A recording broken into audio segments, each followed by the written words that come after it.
want to talk to you about the 7 keys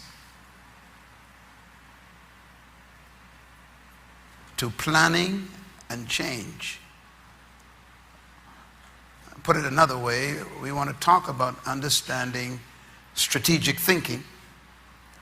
And I want to focus specifically on the 7 kingdom principles for planning change. You can plan the change you want. If you don't plan the change you want, change will change anyhow.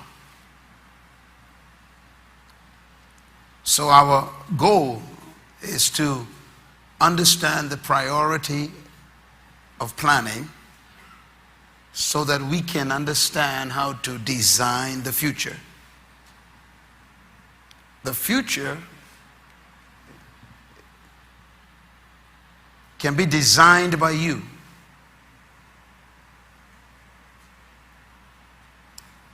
And this segment is to help you understand how important it is to take control of the unknown. And the way you control the unknown is by making a plan. So I want you to write this first statement down, very important. And it's this: the most important response to managing time and change is planning. Time you cannot control or stop. Change you cannot control or stop. So all you can do to time and change is manage them. And the only way to manage time and to manage changes in life is to plan. In the book of Jeremiah, chapter 29, verse 11, God says this, and I'm emphasizing this because God's strategy for guaranteeing your future is planning. God says, I have a future for you. The future is in the front of you. It's unseen. But look at these words spoken by God through the prophet to us and to the people of God. He says, I know the plans that I have for you.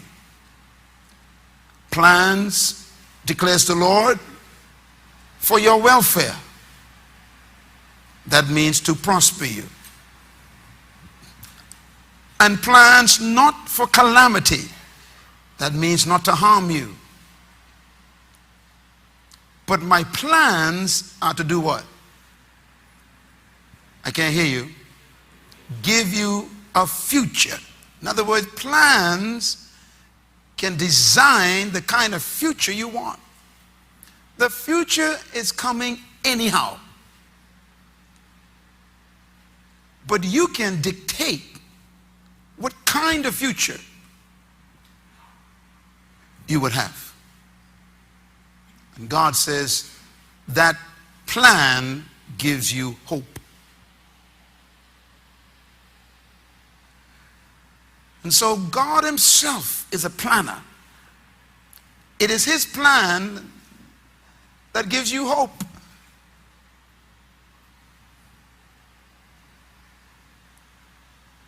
And that's why planning is so critical.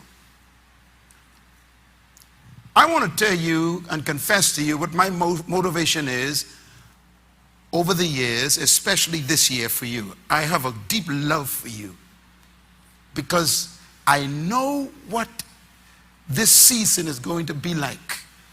And I don't want you to be a victim of the season. Winter is coming, and in some countries it already exists. Yesterday in Florida, I was speaking to a man who flew down from a state in Canada that was minus 21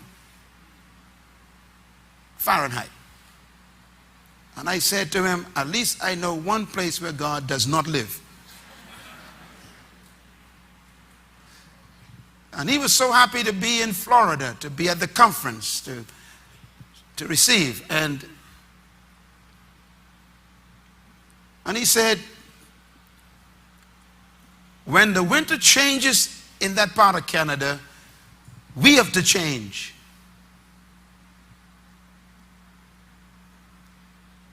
He said, because we cannot change winter. So we have to change.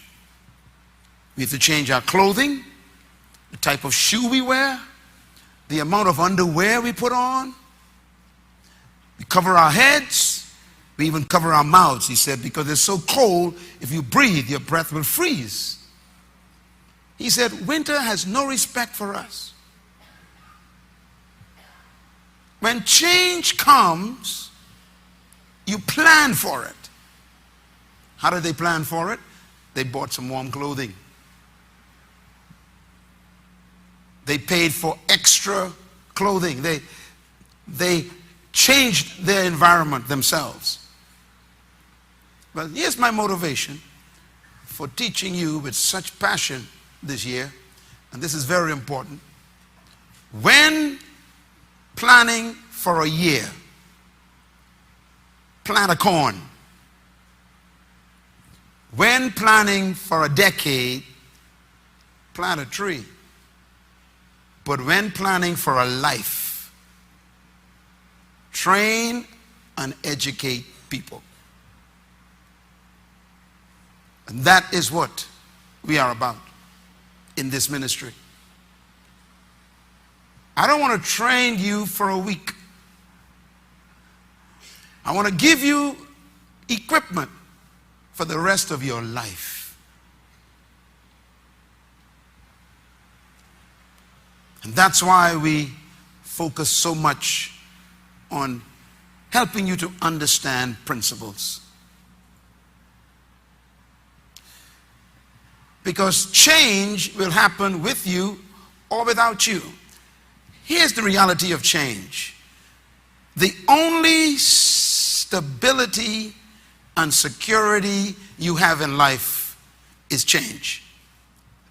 This is a paradox. Please write it down. The only what? Stability and security you have is change. Why is it a paradox? Because it's the only thing you can depend on. And what you can depend on will change. That means that the only guarantee you have in life is transition. Transition takes place right now. And it's always taking place. You are always in transition. You are one day older than yesterday, whether you like it or not. So we are constantly in this mode of transit. We cannot stop time. We cannot stop change. So here's the solution. If you cannot manage change, you will never manage life. Because life is simply a series of changes. Our problem in life is we want every moment to remain the way it is, especially if it's a good one. The sad reality is that moment just left.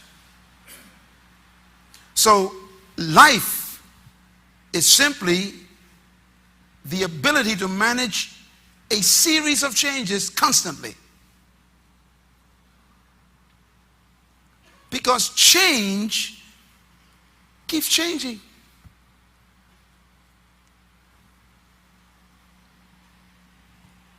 Some of you in this room have lost a job. That's a change. How do you manage that depends on what kind of life you have.